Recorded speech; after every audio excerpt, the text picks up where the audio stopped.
A Polícia Federal acabou de indiciar o ex-presidente Jair Bolsonaro. Sim. E ex-integrantes do seu governo por tentativa de abolição violenta do Estado Democrático de Direito, golpe de Estado e organização criminosa. O indiciamento ocorre no inquérito que investiga a tentativa de golpe de Estado para manter Bolsonaro no poder, mesmo após a derrota de Lula nas eleições, mesmo após a derrota para Lula nas eleições de 2022, como se não tivesse fraude nessas eleições. Não estou falando de urna, estou falando de processo. Exato. O relatório final do inquérito, que tem mais de 800 páginas, como é que eles conseguem escrever, né? Tanta linguiça. Acho que deviam contratar, terceirizar para a Vessel, né, a Polícia Federal. O relatório final, com 800 páginas, com mais de 800 páginas, foi concluído no início da tarde e será entregue, né, e será entregue no prédio do Supremo Tribunal Federal, porque o Supremo saberia que isso não poderia acontecer dessa maneira. O relatório vai ser entregue hoje e caberá à Procuradoria-Geral da República, a PGR, denunciar ou não os indiciados e ao STF julgar. Além de Bolsonaro, foram indiciados pelos 3 crimes o general Braga Neto, ex-ministro da Casa Civil e da Defesa, o general da Reserva Augusto Heleno, ex-ministro do GSI. E por onde anda, hein, o Gonçalves Dias? Hein? Pois é, o Gonçalves Dias ninguém sabe. E por fim, foram indiciados também, além do Bolsonaro, Alexandre Ramagem, ex-diretor da ABIN, e Valdemar Costa Neto, presidente do PL. Pelos crimes, né, de golpe de Estado, tentativa de abolição violenta ao Estado Democrático de Direito e organização criminosa. Mas esse é o quadro que está fechado. Eles precisam anular o Bolsonaro. A questão, Pavinato, e é isso que eu gostaria de deixar bem claro para a sociedade brasileira. Nós temos um núcleo duro da esquerda que tenta controlar o Deep State. E nós temos o Deep State. O que é isso? É o Estado profundo. Aquele grupo de pessoas que ocuparam cargos de mando se articulam de uma maneira tal para dizer assim: preservemos essa estrutura, porque é essa estrutura que permite que nós coloquemos a sociedade brasileira inteira na senzala. É isso que eles estão fazendo. Ora, o Deep State, a gente não sabe se foi tomado ou se está em briga com esse núcleo duro da esquerda, porque esse núcleo duro da esquerda quer tomar o Deep State. Essa que é a briga. Por isso que eles ficam negociando. A negociação deles está até chegar a um determinado limite em que um vai assumir o protagonismo. Ora, o protagonismo no Congresso é quem? É o Centrão? São algumas pessoas que articulam e produzem um resultado como esse, do Lira ter que acender vela para um e para o outro, porque o Lira quer preservar a estrutura. Não estou dizendo que ele faz parte do Deep State. Estou dizendo apenas que ele quer preservar a estrutura. Não à toa que ele precisa de um cara para ocupar a presidência da Câmara, porque quando ele sair, a única forma dele manter o protagonismo será ocupando um cargo ministerial. Por isso que ele está negociando. E a gente não acredita que ele vai pautar e vai instaurar a comissão por uma razão simples. Porque se ele instaurar a comissão, ele mexe com aqueles da esquerda, inclusive com Lula, que poderiam lhe dar o cargo que ele quer, que é um cargo que tem bilhões nas mãos, que é de ministro, seja da Saúde, seja da Educação, provavelmente será o ministro da Saúde. É o que algumas pessoas apontavam. Talvez a gente esteja melando a possibilidade dele ser ministro, anunciando antes. Mas é o sonho dele. Por que ele precisa do cara dele ali? Porque ele precisa negociar com o presidente da Câmara tudo aquilo que for projeto de política pública que envolva a saúde, que lhe dá o poder que ele precisa. Por isso eu não acredito que ele vá pautar. Agora, exatamente não pautando, se fecha o cerco para afastar exatamente aqueles que olham para essa estrutura e dizem: ela está podre, a gente precisa mudar, a gente precisa dar ordem, a gente precisa coordenar, a gente precisa trazer decência e dignidade para a estrutura do Estado brasileiro. Então eles precisam afastar essas pessoas, que foram as pessoas que não foram compradas ainda. Por quê? E aí eu encerro. Por qual razão me angustiam com aqueles covardes que possam estar aos nossos lados? Por uma razão simples, porque é neles que eles vão, para tentar de alguma maneira puxar o tapete dos que estão tentando trabalhar, para restaurar um mínimo de dignidade para a sociedade brasileira e para a política no Brasil. Basicamente é isso. Espero ter sido o suficientemente claro e não estar afetando ninguém individualmente.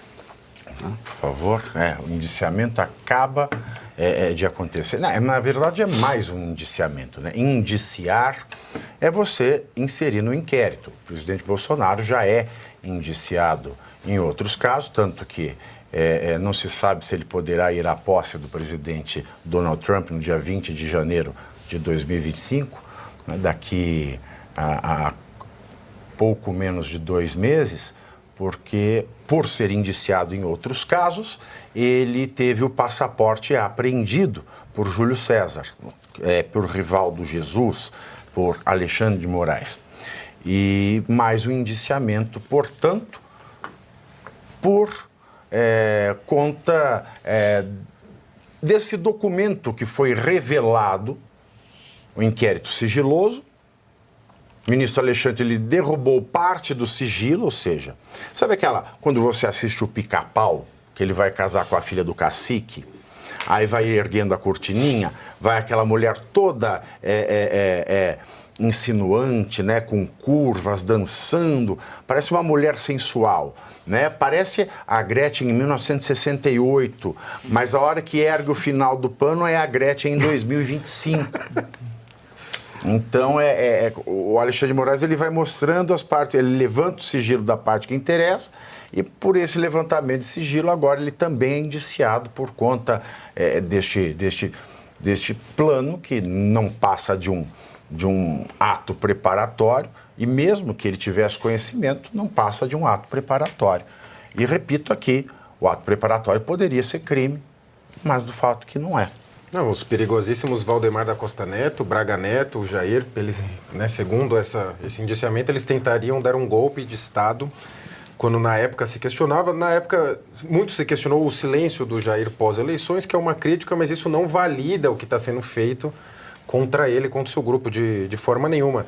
E vale lembrar agora na eleição para a presidência do Senado, esse grupo da direita vem apoiando o Alcolumbre, que sob a gestão do Alcolumbre aconteceu parte do que vem acontecendo agora, com os inquéritos, enfim, foi na gestão do Alcolumbre, do Lira idem. Então, né, fica essa negociação da direita, a negociação perde para a direita sempre. Você vai apoiar quem te prejudicava lá atrás, como o Alcolumbre, porque você vai ter um espaço aqui na comissão, mas a gente bem sabe, como o Arthur Lira mostrou na Câmara, que basta uma decisão de ofício dele e tudo que andou na CCJ é desrespeitado e volta para... Decisão do quê? De decisão de ofício dele. Ofício, entendi, de orifício. Porque, lembrando, na CCJ estava se discutindo a anistia, avançando bastante o tema. Ele foi lá, resetou, né? Ele praticamente apertou o reset e voltou.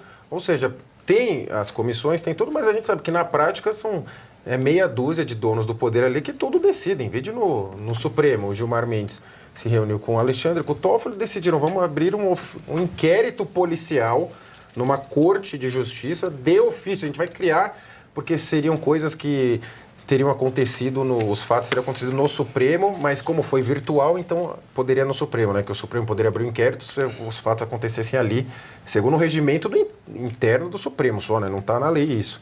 Então a gente vê que a direita fica nessa negociação perde.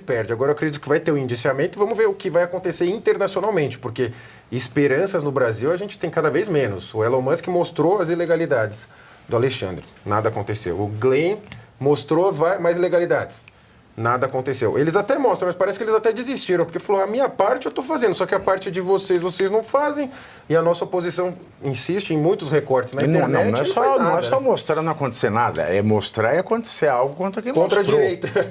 Não, até contra o próprio Greenwald, até contra ele próprio. Imagina, vocês não imaginam a pressão que a Folha de São Paulo recebeu?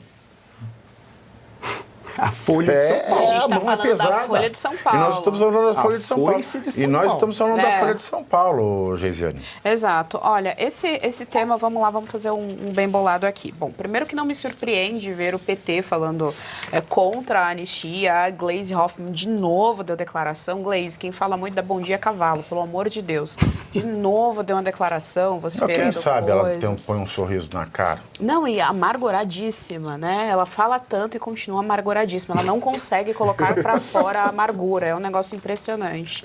Mas realmente não me surpreende o que o PT tem feito. O o João levantou aqui uma questão, né? A CCJ, ela é presidida pela Carol Detoni, que é uma deputada federal que tem bastante perfil conservador, ela é do PL, ela não tem medo de defender aquilo que a gente chama de agenda de cultura e costumes da direita, então ela sempre bate com bastante força no sentido Ela figurado. detona. A Carol detona.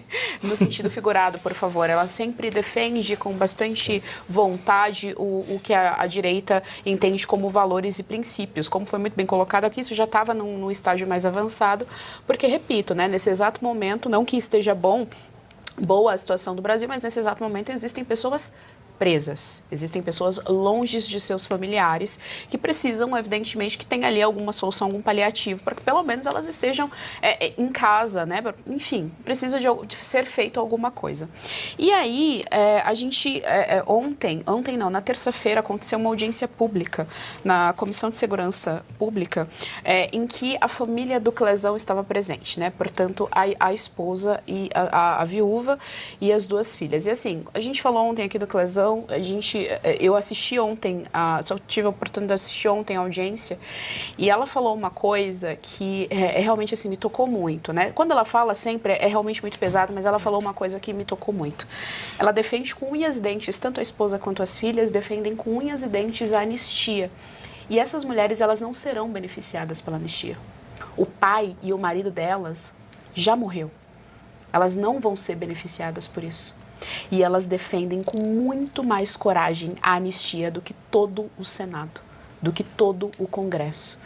Mulheres, assim, que já tiveram a vida destruída e elas defendem com unhas e dentes. Então, a minha primeira pergunta é: onde estão os senadores que não estão vendo esse absurdo, que não estão vendo que um papel de pão, uma folha de papel de pão está sendo elevada à categoria de um baita golpe de Estado muito bem planejado, com um armamento muito bem pesado e com pessoas extremamente preparadas para manusear esse armamento? Onde é que estão esses senadores que não estão vendo que um papel de pão está sendo a prova para dizer que eles... Exato. Eles podem poder fazer. Legítimo. Exato. Eles estão lá para isso. Onde é que estão esses senadores que não estão vendo que um papel de pão está servindo para dizer que existia uma baita de uma estratégia, de um plano pós-golpe para ser incorporado no Brasil, para ser imposto, já que eles partem da premissa de golpe, dentro do nosso país? 3 mulheres, uma viúva e 2 órfãs de pai, que separaram a roupa, elas falando do momento que elas separaram a roupa para ir buscar o Clezão, já é uma coisa assim de tirar o sono de qualquer jornalista político, independente do lado dele, a não ser que ele não tenha alma e coração. Não sei como não tira o sono do Senado. Não tira. É impressionante. E aí elas dizem que aquela roupa que elas separaram para buscar o pai, para ficar em prisão domiciliar, porque vale lembrar, isso não é liberdade. Liberdade não é meio grávida, não existe meio virgem, ou é ou não é. Elas colocaram essa roupa no corpo do pai, morto pelo Estado brasileiro, pelas pessoas que ocupam cargos dentro do Estado brasileiro.